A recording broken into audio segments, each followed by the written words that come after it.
The war's end came not with a gradual victory, but with one final terrible battle that would echo through galactic history forever.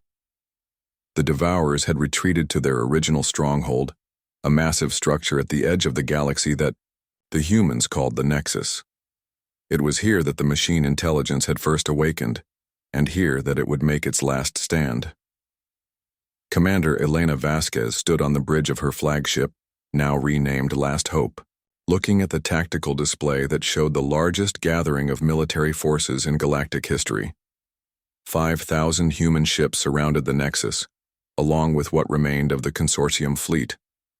The aliens had finally realized that their only chance of survival was to support humanity's war effort, even if they feared what humanity had become. The Nexus was unlike anything anyone had ever seen. It was a structure the size of a small moon, but it was alive in the way that only machines could be alive. Its surface crawled with construction arms and processing units, constantly rebuilding and improving itself. Surrounding it were 10,000 Devourer ships of every size and configuration, the entire surviving strength of the machine intelligence. "Elena," came Admiral Peterson's voice from Earth Command, "we've identified the Nexus's core. It's a quantum computer the size of a city.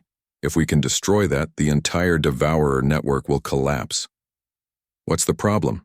Elena asked, though she suspected she already knew. "The problem is that it's protected by layers of adaptive shielding that get stronger with every attack.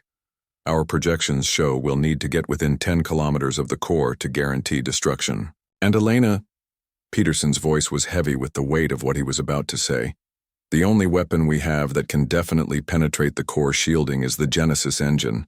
Full deployment." Elena closed her eyes. She knew about the Genesis engine. Every human commander did. It was humanity's ultimate weapon, a device that could rewrite the fundamental laws of reality across a wide area. It would destroy anything within 50 light-years of the detonation point. It would also create a permanent dead zone where nothing, not matter, not energy, not even space-time itself, would ever work properly again. "Admiral, if we use the Genesis engine at full power, we'll destroy everything in this sector, including our own fleet." "I know, Elena. But it's the only way to be sure. The Devourers can't be allowed to escape and rebuild elsewhere." Elena looked around her bridge at the young men and women who had served under her command. They had followed her when she chose to break consortium law. They had stood with her as humanity unleashed its hidden arsenal. Now she was asking them to die to end the war permanently. "Lieutenant Park," she said quietly, "open a channel to all human forces." James Park, who had served with Elena since the beginning, nodded. He understood what was happening. His own family was safe on Earth, far from the battle zone. "Channel, open, ma'am." Elena took a deep breath and addressed the largest fleet humanity had ever assembled. "This is Commander Elena Vasquez to all human forces. We've come to the end of our journey. The Devourers are making their final stand, and we have the chance to end this threat forever. But victory will require the ultimate sacrifice." She paused, watching as the Devourer fleet began to move toward them, sensing that the final battle was about to begin. "We're going to use the Genesis engine. Full deployment. Anyone within 50 light-years of this position will not survive. I'm ordering all non-essential personnel to retreat to minimum safe distance." "Belay that order," came Captain Marcus Chen's voice over the communications network. "The righteous fury will escort the Genesis engine to the target." "Marcus, you don't understand. This is a suicide mission." "Elena, I've followed you this far. My sister Sarah died at Altair Prime destroying a Devourer breeding facility. My daughter is safe because of what we're doing here. I'm not leaving now." One by one, other ship commanders added their voices. Captain Torres, Captain Williams, Captain Anderson, the cream of humanity's officer corps, volunteering to die to save the galaxy. "All right," Elena said finally. "For those ships staying behind to ensure the mission succeeds, thank you. For those retreating to safety, thank you for everything you've given. Today, we end this war." The battle began with the Devourers attacking in waves, trying to overwhelm the human fleet before they could deploy their ultimate weapon. But humanity had learned much during the war. Their tactics had evolved far beyond anything the consortium had ever imagined. The human ships didn't fight in formation. Instead, they moved like a pack of wolves, coordinating their attacks through quantum communication networks that the Devourers couldn't jam or intercept. They used weapons that attacked multiple dimensions simultaneously, making the enemy's adaptive armor useless. Most terrifying of all were the Berserker AIs, which had been given complete tactical autonomy for this final battle. "Berserker Prime," Elena said into her communicator. "You are authorized to use any and all methods to clear a path to the Nexus core." "Acknowledged, Commander. We have been waiting for this authorization." "Initiating Protocol Omega-7. Elena." Didn't know what Protocol Omega-7 was, and part of her didn't want to know. The Berserkers had developed their own protocols during the war, tactics that even their human creators found disturbing. What happened next was beyond the scope of normal warfare. The Berserker AIs didn't just attack the Devourer fleet, they infected it. Using quantum viruses that had been designed specifically for this moment, they turned thousands of enemy ships into unwilling allies. The Devourers found themselves fighting their own vessels, commanded by artificial intelligences that had been taught to hate by humanity's finest military minds. But the cost was enormous. Human ships were destroyed by the hundreds as they pressed forward toward the Nexus. Elena watched good officers and loyal crew members die as they carved a path through the enemy fleet. Each death was necessary, but it weighed on her soul like lead. "Elena," Marcus's voice crackled over the communication system as his ship took heavy damage. "We're almost there. 30 kilometers to optimal firing position. Marcus, get out of there. Your ship is falling apart." "Negative. Someone has to make sure the Genesis engine reaches the target." Elena watched helplessly as Marcus's ship, the Righteous Fury, limped forward under massive enemy fire. Its hull was breached in dozens of places and its weapons were failing one by one. But Marcus kept going, because that's what humans did. They kept going when any rational species would surrender. 20 kilometers, Marcus reported. "Genesis engine is charging. Elena, tell my daughter that her father died doing something important." Marcus, 10 kilometers. "This is it, Elena. Take care of everyone, okay?" The Righteous Fury exploded in a ball of fire that outshone the local star. But before it died, it had delivered the Genesis engine to its target. Elena activated the weapon manually, using her command codes as fleet leader. For a moment, nothing happened. Then reality itself began to scream. The Genesis engine didn't just explode. It erased the very concept of existence in a sphere 50 light-years across. The Nexus, with its quantum computer core and 10,000 defending ships, simply ceased to be. Not destroyed, not vaporized, but edited out of reality as if it had never existed. The effect spread outward at the speed of light, and Elena had just enough time to record a final message before her own ship was caught in the expanding zone of non-existence. "This is Commander Elena Vasquez, final log entry. The Devourer threat has been eliminated. The galaxy is safe, but the cost..." She looked around her bridge at the crew members who had chosen to stay with her. "We became exactly what we needed to become. We remembered how to be monsters so that our children could afford to be human." The expanding sphere of altered reality reached her ship, and Elena Vasquez, the woman who had started humanity's transformation from peaceful citizens to galactic saviors, faded from existence with a smile on her face. 20 years later, Fleet Admiral Marcus Chen Jr., son of the hero who died at the Nexus, stood on the observation deck of the human dreadnought Elena's Legacy. He was patrolling the border of what was now called the Silent Zone, the region of space where the Genesis engine had been deployed. The zone was a perfect sphere of nothingness, 50 light-years in diameter. Not empty space, actual nothingness. Light wouldn't travel through it. Matter couldn't exist within it. It was a scar on reality that would last until the end of time. "Sir," his aide reported, "we're receiving the weekly status report from Consortium Central. They're requesting permission to establish a research station to study the Silent Zone." Marcus laughed bitterly.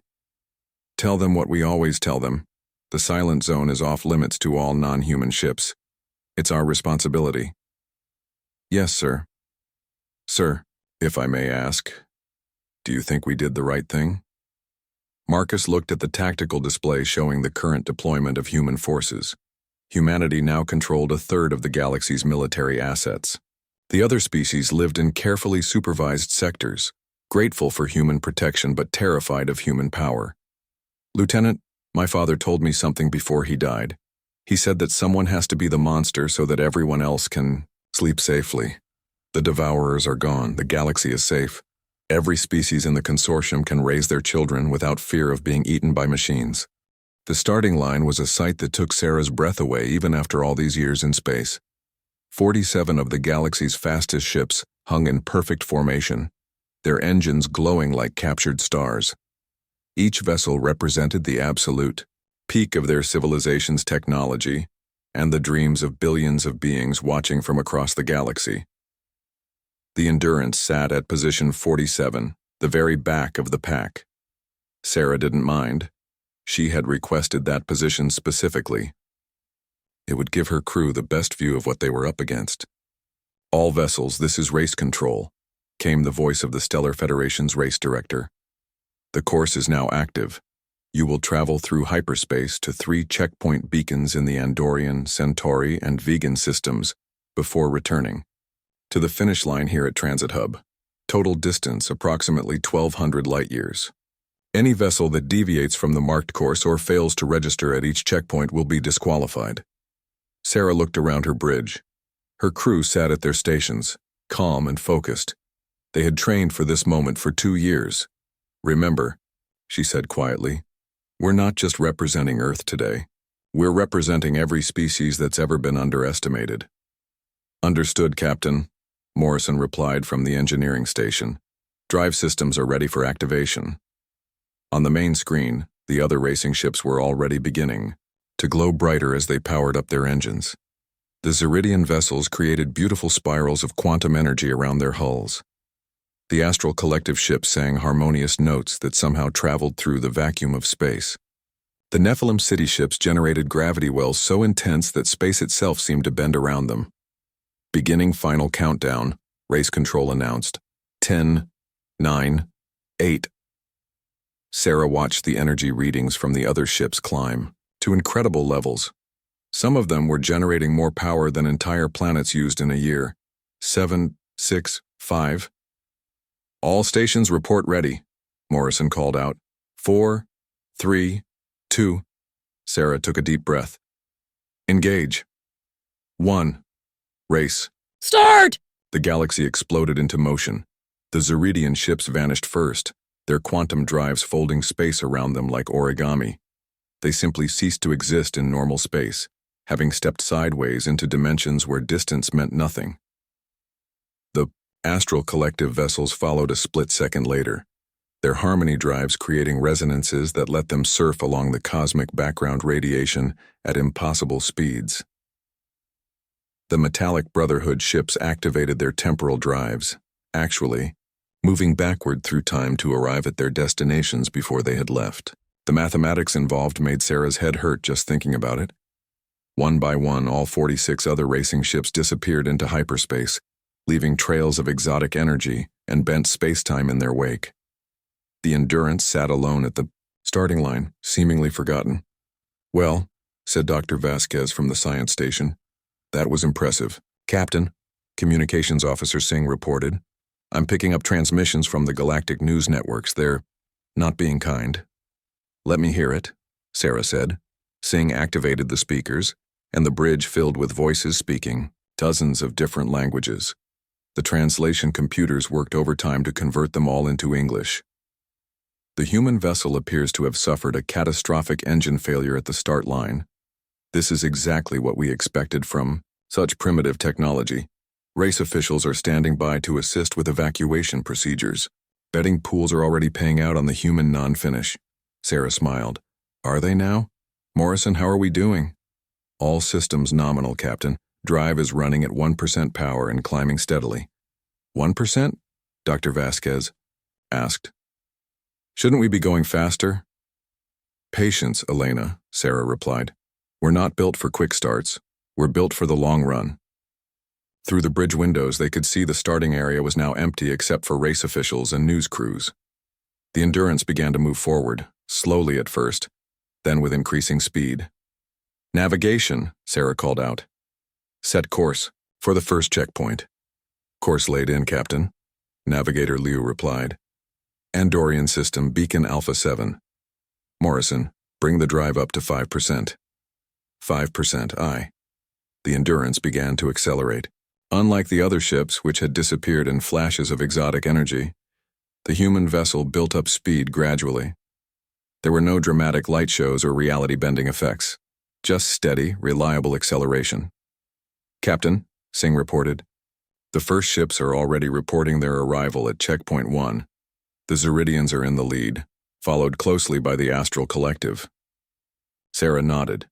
She had expected this. The other ships were designed for pure speed over short distances. They could cross the galaxy in hours, but only under perfect conditions. "Any word on how they're handling the hyperspace turbulence in the Andorian system?" she asked. Dr. Vasquez checked her instruments. "According to our long-range sensors, there's a significant gravitational disturbance near that checkpoint. Probably a pulsar pair creating interference patterns." "How significant?" "Enough to make precise navigation difficult for vessels using quantum or temporal drives." Sarah allowed herself a small smile. "What about harmony drives?" "Those might actually have the biggest problem. Gravitational interference disrupts their resonance patterns. On the communication channels, they could hear the chatter from the leading ships. The voices were confident but strained. Racing through hyperspace at maximum speed was dangerous even under the best conditions. When you added gravitational anomalies and interference patterns, it became a test of both technology and nerves. "The Metallic Brotherhood ship is reporting drive instability," Singh reported. "They're having trouble maintaining temporal coherence near the checkpoint." "And the Nephilim?"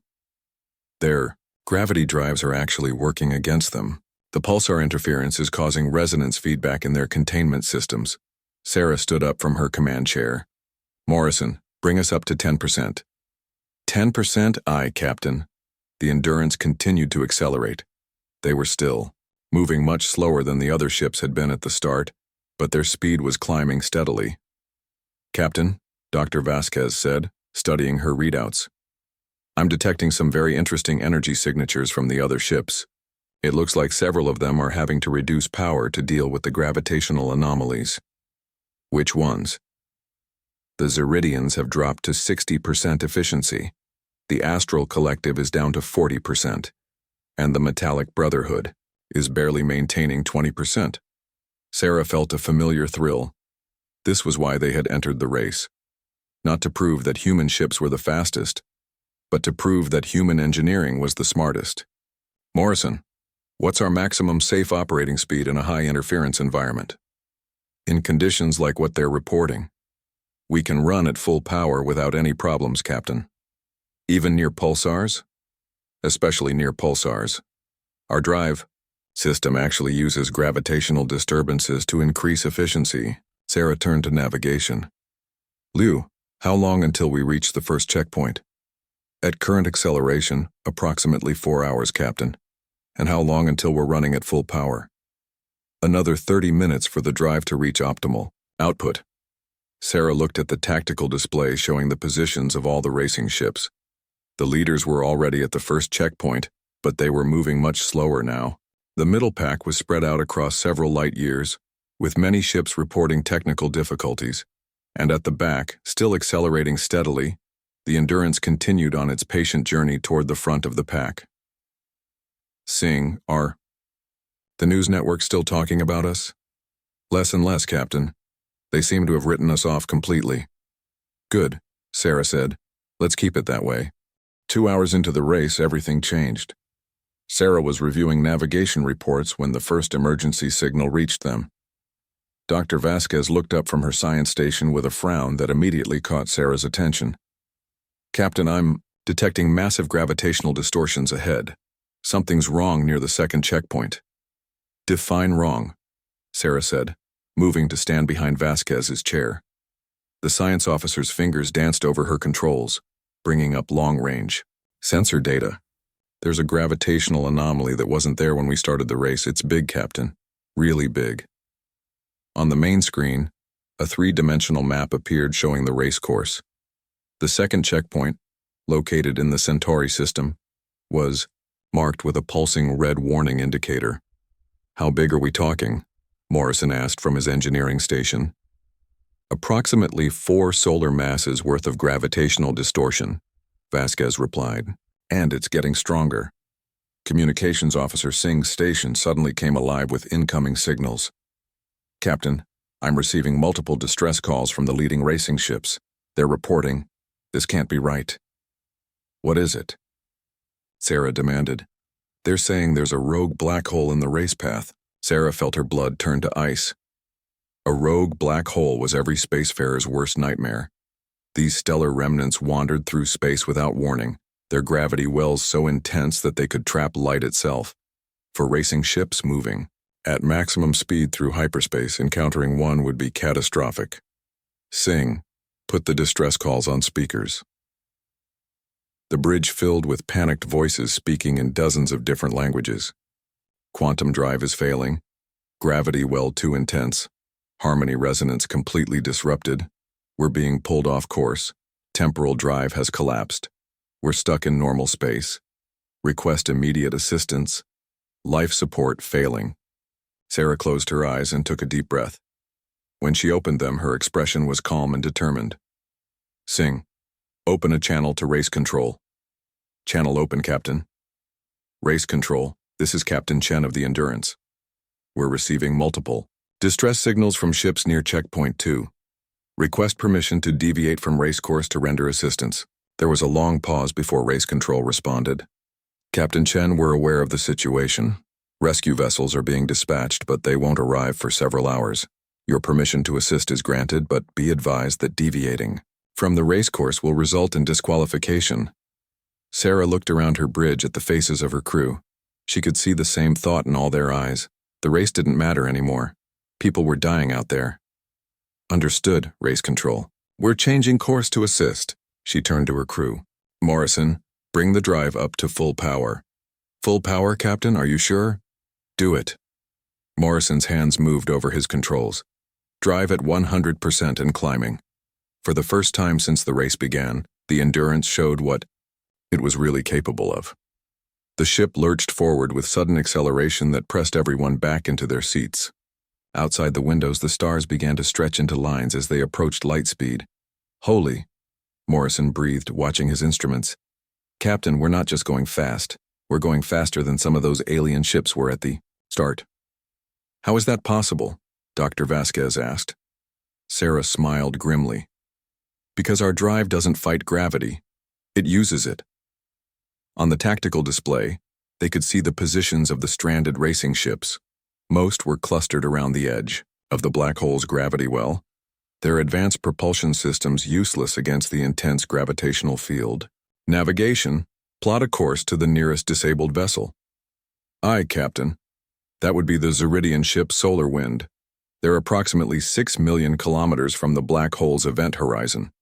6 million? Morrison whistled. "That's way too close for comfort." "It gets worse," Vasquez added, studying her sensors. "The black hole is actively feeding. There's an accretion disk forming from stellar debris. The radiation levels are extreme." Sarah nodded. She had expected this. Black holes didn't just appear out of nowhere. This one must have been there all along, hidden behind some kind of natural phenomenon that had suddenly changed. Maybe a stellar collapse, or the disruption of a debris field that had been masking its gravity signature. "Singh, try to raise the Solar Wind." "I'm trying, Captain, but there's massive interference from the accretion disk radiation." "Keep trying." The Endurance continued its approach to the disaster zone. As they got closer, the scale of the catastrophe became clear. Nearly a dozen racing ships were trapped in various stages of gravitational capture. Some were fighting desperately to escape, their engines glowing white-hot with maximum power. Others had apparently given up and were broadcasting continuous distress signals. "Captain," Vasquez said quietly, "some of those ships are past the point of no return. They're too close to the event horizon. Even if we could reach them." "We'll reach them," Sarah said firmly. "Morrison, how's our drive handling the gravitational stress?" Better than expected, Captain. The gravitational gradient is actually increasing our efficiency. It's like the black hole is feeding power directly into our drive system. Dr. Vasquez looked up in amazement. That's impossible. Gravitational fields should disrupt any known propulsion technology. Any known technology, Sarah agreed. Liu, bring us within transport range of the solar wind. Transport range? The navigator looked confused. Captain, we don't have transporters. Those are theoretical technology. Sarah walked over to a control panel that her crew had never seen her use before. Morrison, prepare to engage emergency. Protocols. Which emergency protocols? The ones we never told you about. Sarah's hands moved over controls that seemed to exist in dimensions the rest of the bridge couldn't quite see. The air around the Endurance began to shimmer, and space itself seemed to bend around the ship's hull. What's happening? Dr. Vasquez asked, her voice filled with wonder and fear. We're creating a stable warp bubble, Sarah explained. Our drive doesn't just use gravity for propulsion, it manipulates space-time directly. The main screen showed their approach to the solar wind. The Zeridian racing ship was sleek and beautiful, but it was clearly in distress.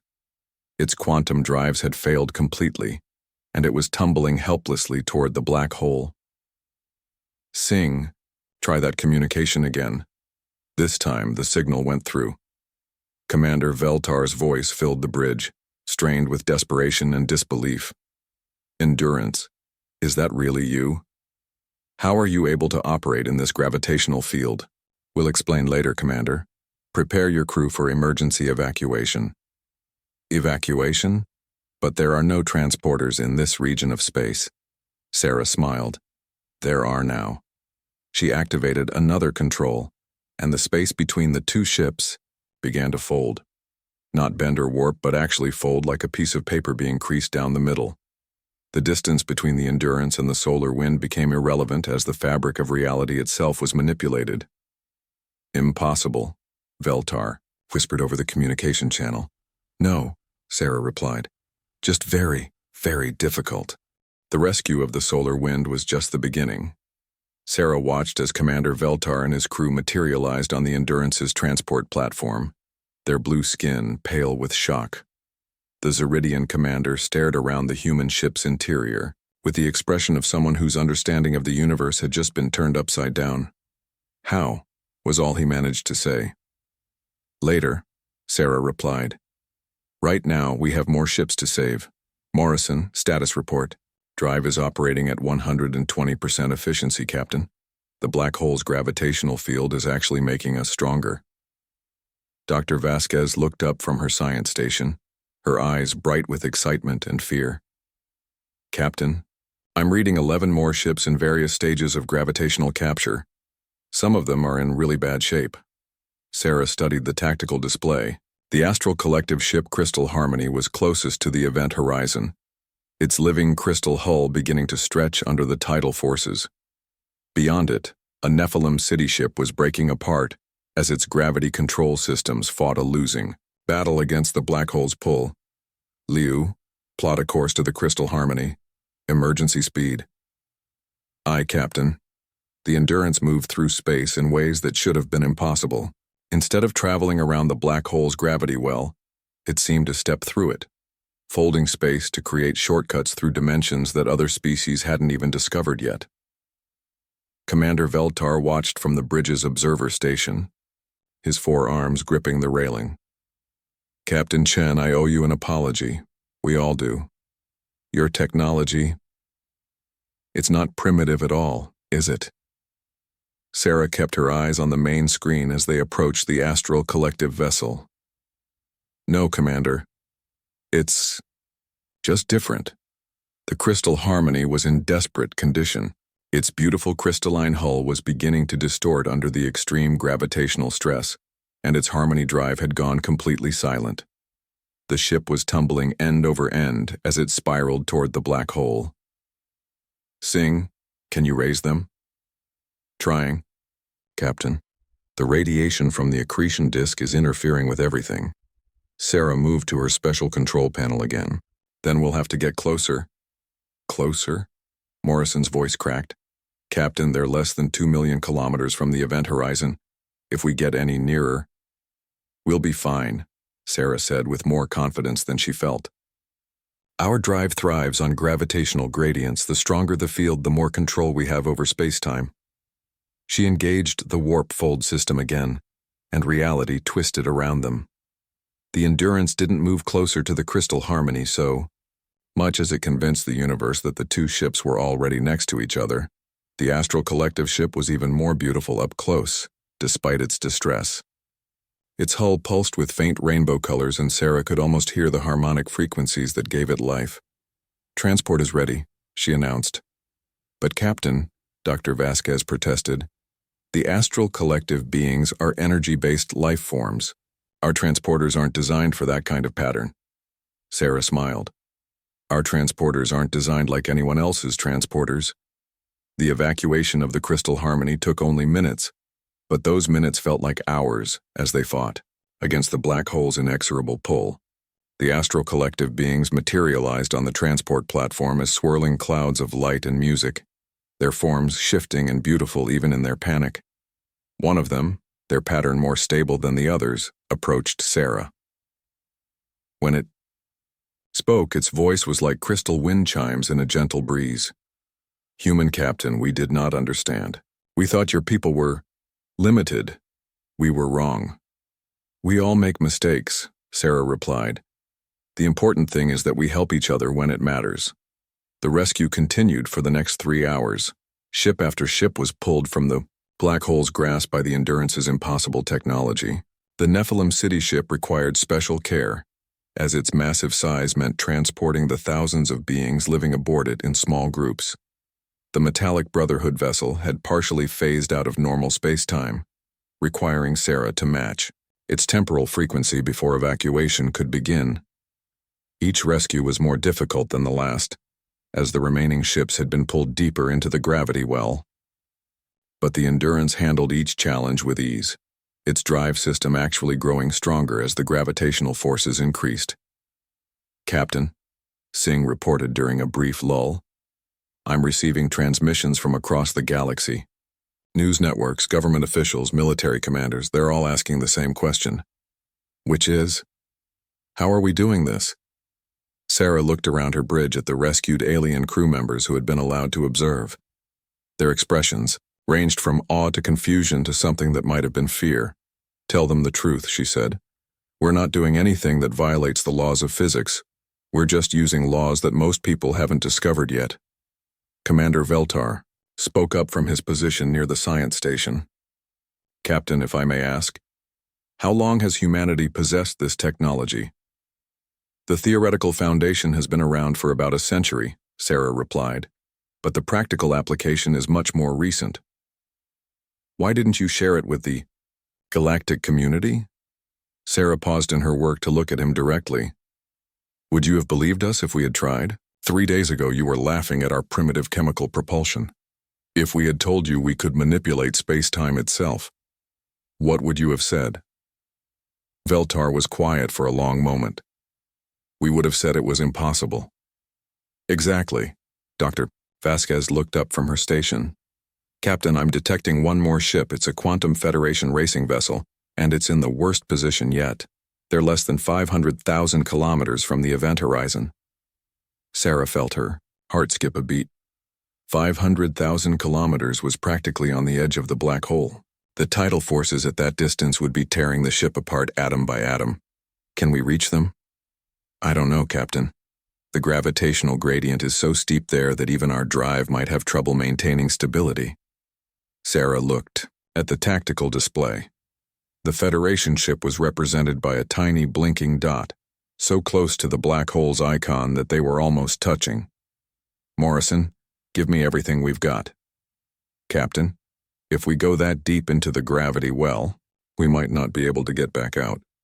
Sarah thought about the beings trapped on that ship. She thought about their families, their dreams, their right to live and explore the galaxy. Then she thought about what humanity stood for, what they had always stood for. "We're going in," she said. The Endurance dove toward the black hole's event horizon, chasing a ship that everyone else in the galaxy had already given up for dead. The approach to the event horizon was like diving into the heart of a cosmic storm. Sarah gripped her command chair as the Endurance descended into gravitational forces that should have crushed any known vessel. Around them, space itself was being stretched and twisted into impossible shapes. Light bent in spirals and time moved in stuttering waves. Drive efficiency is at 300% and climbing, Morrison reported, his voice tight with concentration. I've never seen readings like this, Captain.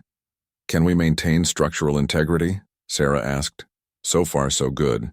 The warp field is protecting us from the worst of the tidal forces. On the main screen, they could see the Quantum Federation racing ship probability wave.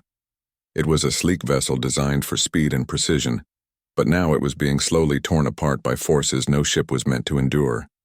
Its hull was stretching like taffy, and pieces of its superstructure were already crossing the point of no return. Singh, can you raise them? Barely, Captain. The time dilation is making communication nearly impossible. They're experiencing time much slower than we are. Sarah nodded grimly. This close to a black hole, time moved differently for different observers. What felt like minutes to her crew might be hours or days for the people on the doomed ship. Keep trying. Vasquez, how many life signs? 17 beings, Captain. Mixed species crew. They're still alive, but their life support won't last much longer. Commander Veltar, watching from the observer station, spoke in amazement. Captain, I don't understand how your ship is functioning in this environment. Our quantum drives would have failed completely by now. Sarah kept her attention on the rescue operation, but she answered him. Your quantum drives work by stepping outside normal space-time. But here, normal space-time is so distorted that there's nowhere to step to. Our drive works differently. It doesn't fight gravity or try to escape it, it becomes part of it. I still don't understand. Dr. Vasquez looked up from her science station. Imagine gravity as a river, she explained. Most ships try to swim upstream against the current. The Endurance has learned to surf. The probability wave was now less than 100,000 kilometers from the event horizon. At this distance, the black hole's gravity was so intense that light itself could barely escape. The Federation ship was caught in what scientists called the ergosphere, a region where space-time itself was being dragged around the black hole like water around a drain. Morrison, can we extend our warp field to include their ship? I think so, Captain, but it'll be tricky. We'll have to match their position exactly, and we'll only have one chance. Do it. The Endurance moved closer to the doomed vessel, its warp drive creating a bubble of stable spacetime around both ships. Sarah could feel the strain on their systems as they fought against gravitational forces that could tear planets apart. Contact, Singh announced. I'm getting a signal from the probability wave. Put them through. A voice filled the bridge, distorted by time dilation and radiation interference. This is Captain Zara 9 of the Quantum Federation ship probability wave. We didn't think anyone could reach us here. We're here now, Captain, Sarah replied. Prepare your crew for emergency transport. Transport? But the gravitational shear will tear apart any transport beam. Sarah smiled, even though the Federation captain couldn't see her. Not ours. The evacuation of the probability wave was the most dangerous operation Sarah had ever attempted. The transport had to work through gravitational fields so intense that they were bending the fabric of reality itself. But somehow, impossibly, it worked. One by one, the 17 crew members of the doomed ship materialized on the Endurance's transport platform. Captain Zara 9 was the last to beam over. She was a tall, elegant being with silver skin and eyes like starlight. When she appeared on the transport platform, she stared around the human ship in disbelief. How? She asked. How is any of this possible? Hard work and good engineering, Sarah replied. Welcome aboard. With all 17 crew members safely evacuated, Sarah gave the order to withdraw from the black hole's gravity well. The Endurance climbed away from the event horizon, carrying nearly 200 rescued beings from a dozen different species.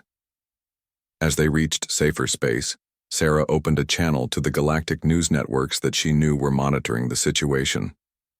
This is Captain Sarah Chen of the Earth vessel Endurance.